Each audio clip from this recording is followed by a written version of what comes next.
Like a what? Do you look like a what?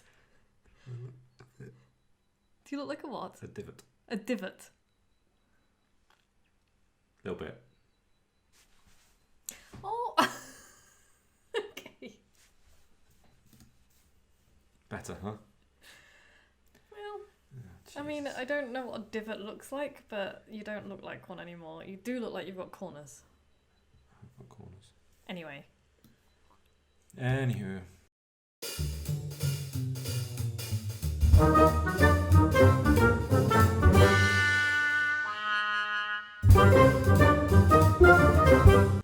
Hello, and welcome to the 1000 Authors Show. I'm Vicky Quinn, and this is my husband Joe. Hello. Hello. We have snow, and it's very exciting. Well, it's rained a bit, so now we've got kind of frozen slush. Not as Sorry. nice. See, you're just looking at your face again. You told me to put it over there, and now you're looking at your face in the wrong place, so I'm going to bring it back. I'm just boggled by my hair. I've been wearing a woolly hat for a few hours because I've been plastering and it's very cold everywhere, and I now have taken my hat off and my hair is a bit ridiculous. I'm sorry.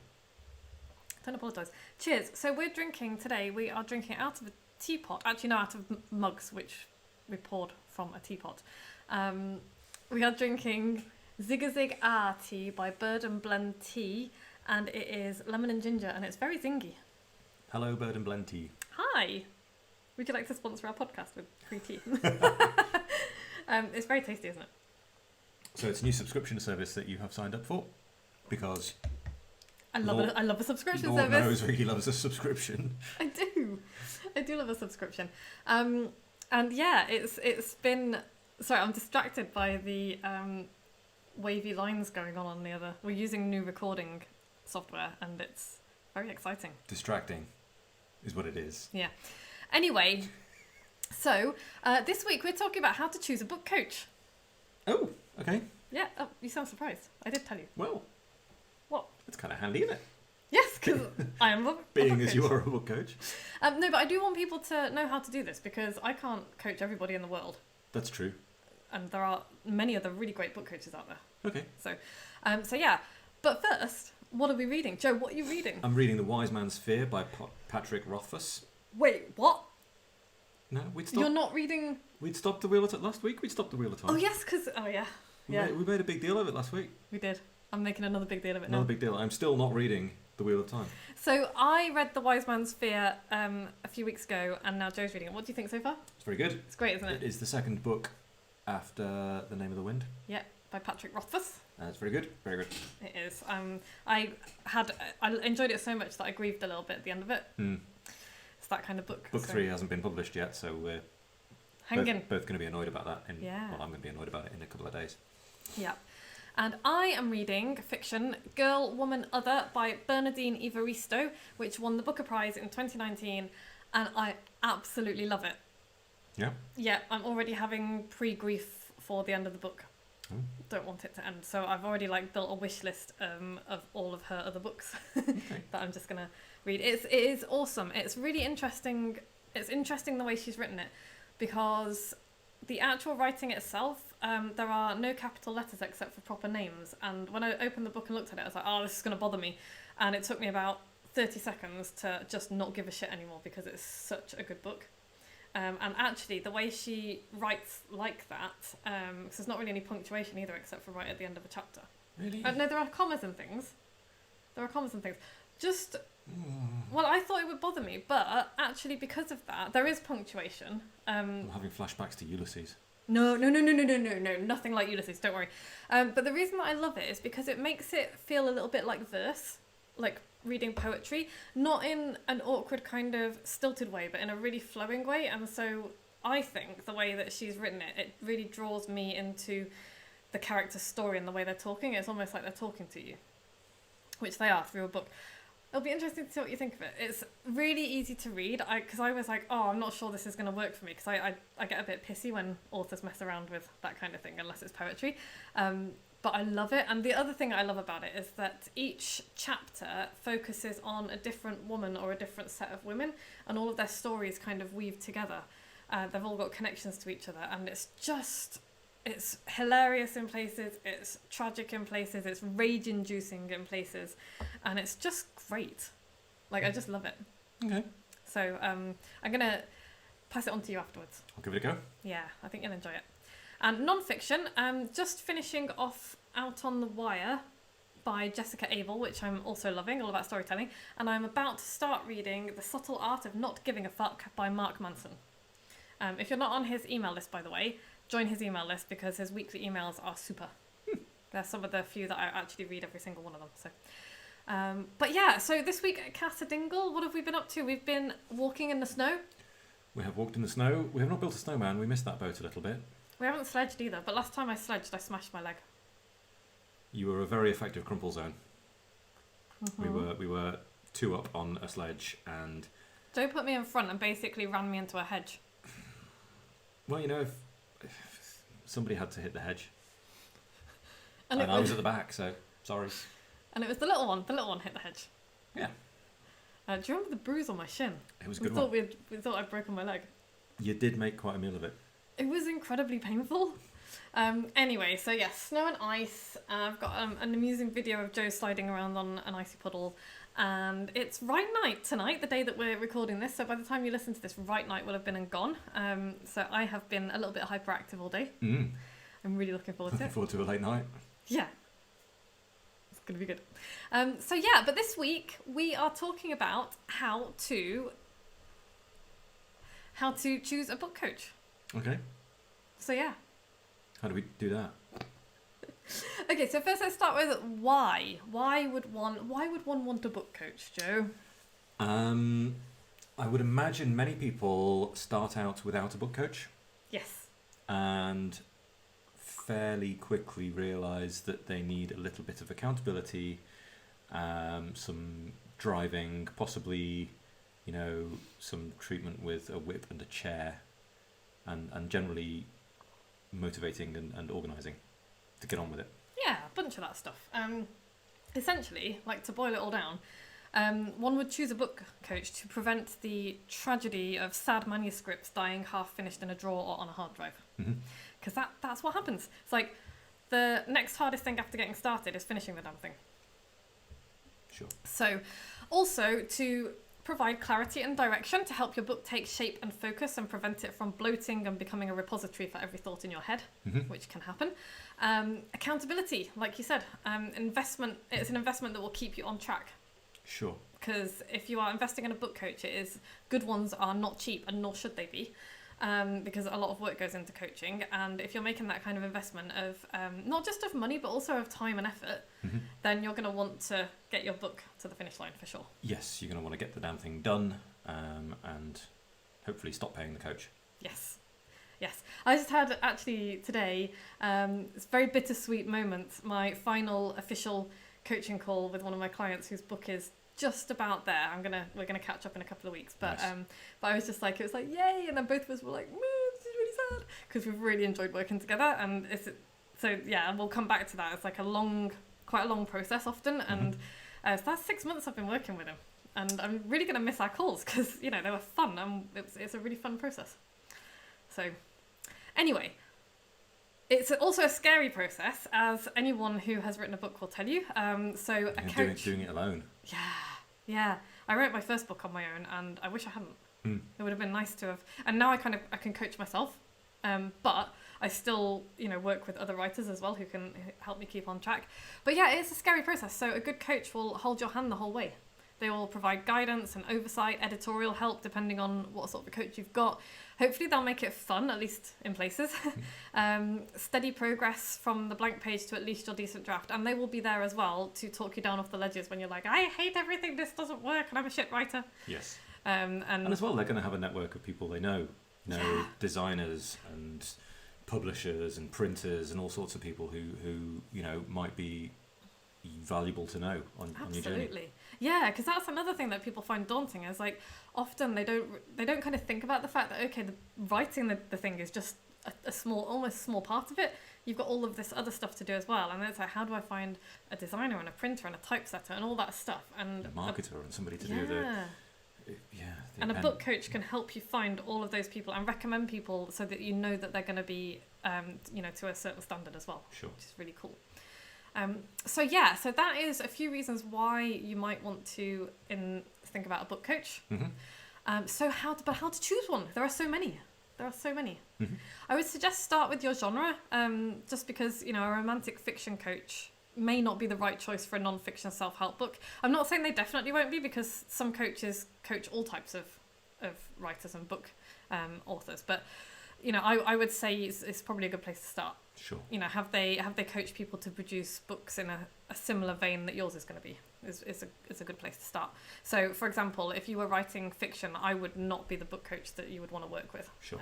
I would point you in the direction of somebody who can help you, because it's not my field of expertise, and it's not something that I would necessarily enjoy doing either. So yeah. So that's really important. Second consideration is to think about the type of book that you want to write.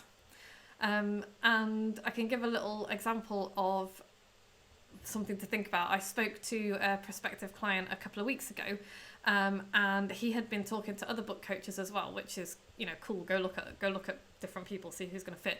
But he had talked to a few people who wanted to fit him into a box, so he had some ideas of what he wanted to do and how he wanted to do it. Mm-hmm. And the people that he talked to are like, oh well, this is how I work, and this is the type of book that you will write. And you know, if that happens to coincide with the type of book that you're writing, then that's fine. But I would much prefer you look for a book coach who is flexible and who is able to coach you through the process regardless of what type of book. Like I say, genre is important often. Yeah. So fiction, non-fiction tend to be different people. But as far as, you know, just creating a formulaic, this is the type of book that I produce, I don't want my clients to all produce the same type of book with a different title slapped on the front, you know? Yeah, book in a box kind of. Yeah. We'll bang this out in 6 weeks and it'll have 110 pages. Yeah, and it's like, you know what? I'm trying not to bash those people. You do you, boo.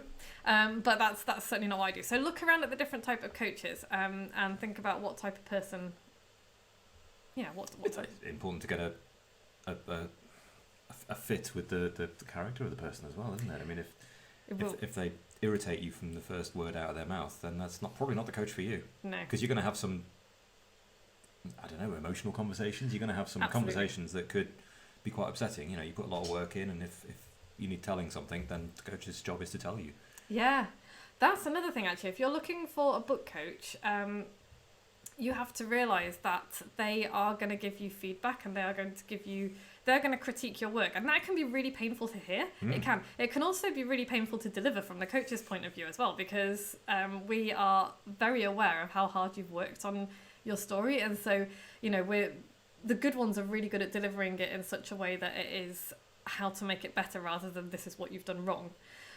But it's still painful to hear. Like I find it really painful to have feedback in the first, you know, half hour or so, and after that I'll kind of, you know, I'll be like, okay, well let's have a think about that, and then it's like, oh, actually this is really, you know, so you have to kind of give yourself space, but you've got to realize that a good coach is not just going to pat you on the head and say this is brilliant, or they shouldn't. They should not do that. That is not the job of a coach. I do not, you know, my job as a book coach is to make sure that you write the very best book that you possibly can, and sometimes that's going to involve hearing some difficult stuff. So you've got to bear that in mind as well. So yeah, think about the type of person and how they might deliver that news, because even if it's useful information, they've got to deliver it in such a way that you can hear it, and not everybody is good at that. And not just cancel the contract and run away. Yes. Screw you off. So, sorry, I should have just let you carry on instead of choking on my tea. Look at what they're promising. Look at what the book coach is promising. Does it seem too good to be true? Because it might be. If they're promising work with me and you'll have your book in your hand in a month, I would be wary of that. You know, maybe if you're writing a mini book that's 50 pages long, maybe that's possible. If you're talking about writing kind of a full length, you know, 200-page book, and you're writing it from scratch, unless you can spend every waking minute on this and it's a proper intensive, I would be really wary of that kind of promise. So if it seems too good to be true, it might be too good to be true. It might not, you know, go talk to people, or it might be that they can't help you write the right book for you. So if you're thinking that you want to write a bigger, meatier book, and they're promising that you can get it done in like 3 weeks or whatever, then they might be thinking of something entirely different from what you are. They've got the wrong end of the stick. Yeah. They've got the end of a different stick. Yes, the pointy end of an entirely different stick. Maybe even a bamboo cane, or a twig, or a snooker cue. But not the stick you want. Not the stick you want. Not the pencil that you're holding. Stop dragging this analogy. Okay. Okay, so next thing to look at, are they being honest about the work involved? Because I've seen some adverts and things out there promising that, you can write your book really easily, it's super easy. It's not going to be easy. Writing your book, even with a book coach, is not going to be easy. I'm going to say that right now. It's not going to be impossible and it's not going to be horrible, but it's not going to be easy. I've never met anybody who said writing a book is easy. Sure. Who's being honest about it. So yeah, are they being honest about the work involved? Because yes, it's going to be a big investment in cash, but it's also going to be a big investment in time and effort on your part. And you've got to think about how long you want this to take. And that means how much work are you willing to put in. So one of the things I always do when I talk to people is, they say to me, how long is this going to take? And my answer is, I don't know. I don't know how long this is going to take. It very much depends on how much time you can put into it, and what you're prepared to do. And also, I can give you a ballpark. If you do all of the things that I tell you to do when I tell you to do them, then you can have at least a decent first draft in your hand by the end of 4 or 5 months. Right. At least. Maybe it'll be quicker than that. Some people do it much quicker than that. I've worked with one of my clients recently, got it done in 3 months. And then the rest of the time we've spent kind of editing and all the rest of it. So it really depends on how much other stuff is going on in your life and how much time you can devote to this. If you can sit down and write for 8 hours a day for 5 days a week, then congratulations, well done. You do better than most of us. I can't sit down and write for 8 hours a day, 5 days a week, and I'm a writer. But if legitimately that's what you can do, then brilliant. You're going to get through this pretty quickly. If you've got 5 minutes on a Thursday afternoon, then it's going to take a long time to write a book. Yeah, it is. So it's really, the person that you're talking to has got to be honest about the work involved on your part, because this is not ghostwriting. That's an entirely different thing. There's a lot of work for you to do. It's not an easy fix. It's a steady guiding hand and, lots of feedback and all the rest of it. So think about that. When you do find somebody who appeals to you, find out as much about them as you possibly can. So have they written a book, for example? Buy it and read it. Have they got a podcast? Listen to a few episodes. Have they been interviewed by other people's podcasts or in the media? Go and listen and read them. If you know who they've coached, go and read the people they've coached books. Absolutely, yeah, and that's exactly what I tell people to do. I've got all of those books behind us there. They are people that have either taken my courses or who I have coached to write their books, and I will absolutely point prospective clients in their direction. So yeah, read their clients' books as well. Talk to their clients, even better. Yeah. And a good book coach will very happily put you in touch with their clients. If they have social media, stalk them on social media, follow them, find out what they're writing, what they're putting out there. Yeah. What kind of person they are. If they've got an email list, join it. It won't take you long if you spend a few days stalking them to decide whether or not you like them. And at that point, you can kind of decide whether or not you want to get to know them a bit more. So listen to what they have to say about writing, about writers, about creativity, about book publishing, about reading. All of those things are really important. Listen to what they have to say. See if it's the kind of thing that you resonate with. Do they have testimonials? Hopefully. You would hope. Can you contact the people that they've worked with before? If you can, do so. Talk to them. Find out as much as you can. And then, once you've done all that groundwork, get in touch with the coach and ask about working with them. If you can book a call with them, do so.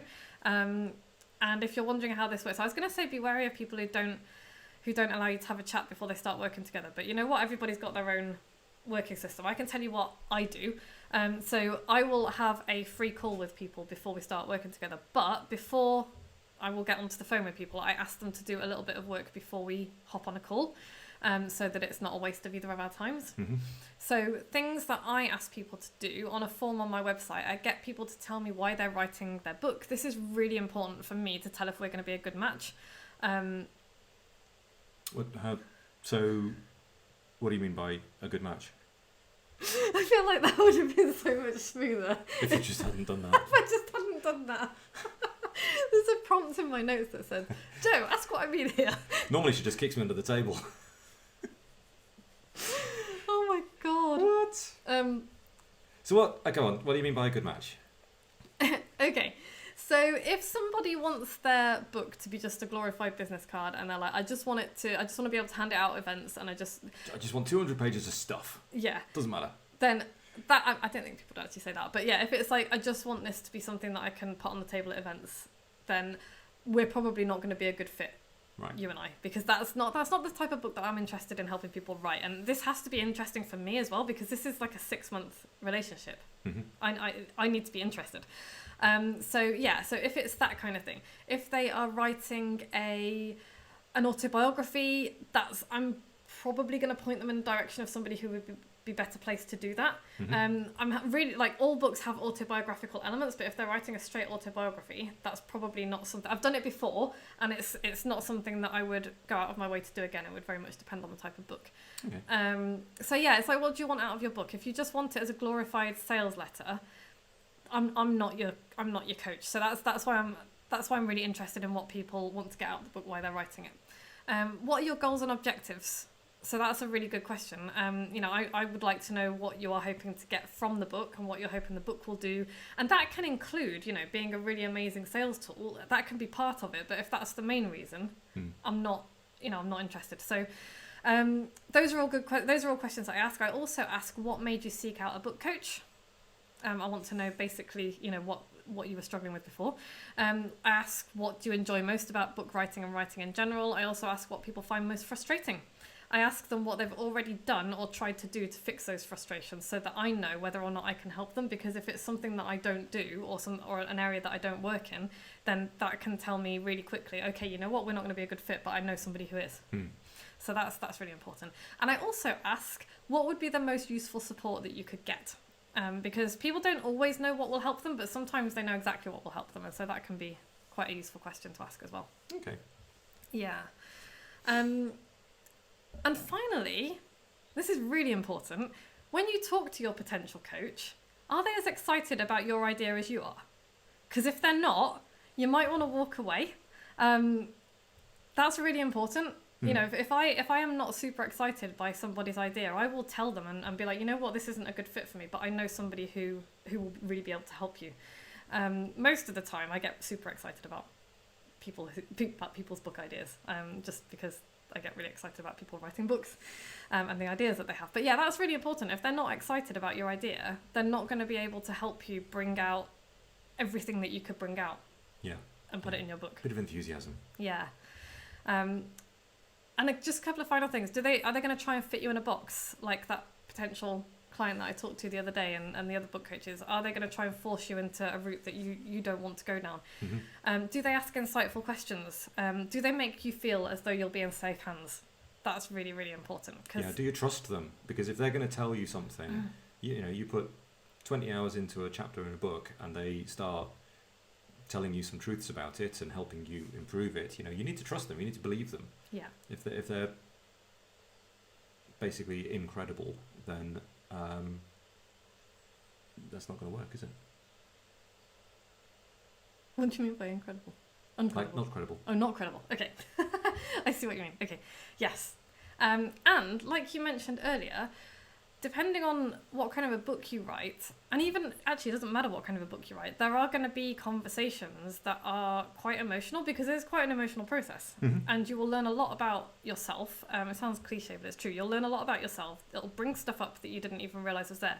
And so you need to work with somebody who you're really comfortable telling stuff that you might not have told anybody else. No, it might not necessarily go in the book, but my clients have told me stuff that they've never told anyone else before. And so they need to be able to trust that I'm never going to mention that to anyone if they don't want me to, which I would never do. And so, but I can say that, but you need to be able to talk to someone and get that feeling from them, can I trust you? And that's really, really, really important. So I hope that has been useful. I think it's useful. Cool. It's good. Thanks, Joe. What's the takeaway? Do your research, find out as much as you can about the potential coach. Find several coaches, talk to them all, stalk them all, find out everything you can. I don't know about find several coaches, but when you find someone you like the look of, put time into finding out as much as you can about them. And get recommendations as well. If you know somebody who's worked with a book coach, get recommendations. That's really important.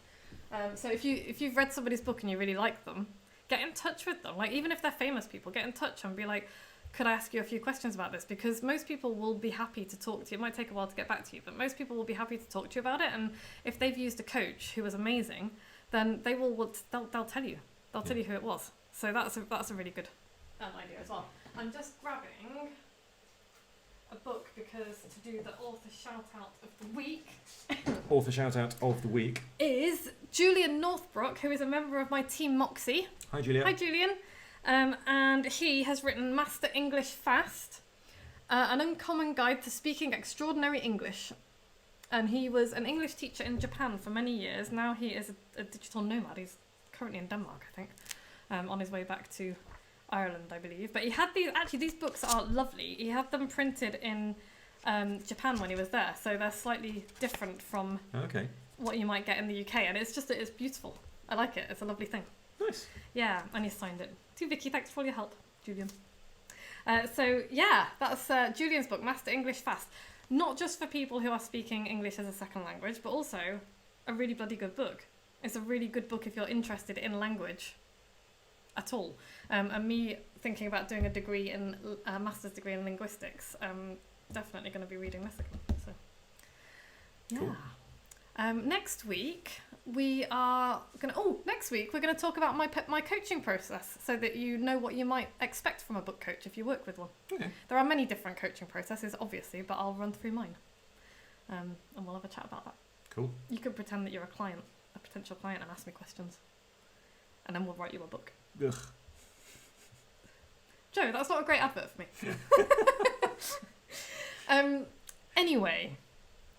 Anyway, I have a new audiobook out. It's called That's What She Said, and it's available on Audible now, and it's getting really, really great reviews, and I'm getting lovely emails from people and messages, and they're making me cry, aren't they, Joe? Yes, quite frequently. Yeah. So apparently it's quite good. I don't know, obviously I'm focusing on the 1-2-star review that it got, but, all of the others have been really good. So if you've already listened to That's What She Said and you enjoyed it, please leave me a nice review on Audible. And speaking of reviews, if you really enjoy this podcast, please go to iTunes and leave us a review and a rating. 5 stars. And share it. If you know somebody who will enjoy this podcast, send them to moxiebooks.co.uk/podcast. Probably. Speaking of oh my god.